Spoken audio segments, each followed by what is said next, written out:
ഞാനൊരു വീഡിയോയിൽ പറഞ്ഞിരുന്നു നിങ്ങളോട്, അതായത് SIP ചെയ്യണം, നിങ്ങൾക്ക് റിട്ടയർമെന്റിന് നല്ലൊരു ബെനിഫിറ്റ് കിട്ടാൻ സാധ്യതയുള്ളതാണ്. അതായത് ഒരു 15,000 വെച്ച് നിങ്ങൾ മന്ത്ലി ഇൻവെസ്റ്റ് ചെയ്താൽ നിങ്ങൾക്ക് ഒരു 20 വർഷം കൊണ്ട് ഏകദേശം 1.5 കോടിയുടെ അടുത്ത് വരെ നിങ്ങൾക്ക്, അതായത് 12% റിട്ടേൺ വരുന്ന ഒരു പ്ലാനിൽ നിങ്ങൾ ഇൻവെസ്റ്റ് ചെയ്താൽ, അപ്പോൾ അങ്ങനെ പ്ലാനിൽ ഇൻവെസ്റ്റ് ചെയ്യുമ്പോൾ നിങ്ങളുടെ റിട്ടയർമെന്റിന്റെ സമയത്ത് നിങ്ങൾക്ക് അത് വിഡ്രോ ചെയ്യാനും പറ്റും.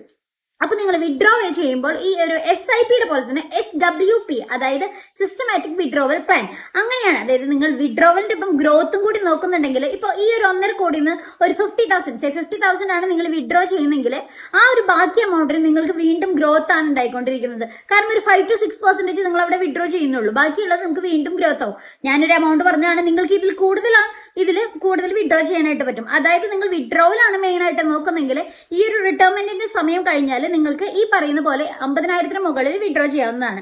അപ്പോൾ ഈ SIP ചെയ്യുന്നതിനോടൊപ്പം SWP കൂടി ഇൻക്ലൂഡ് ചെയ്ത് നിങ്ങളുടെ റിട്ടയർമെന്റ് പ്ലാൻ എന്ന് പറയുന്ന ഒരു ബെസ്റ്റ്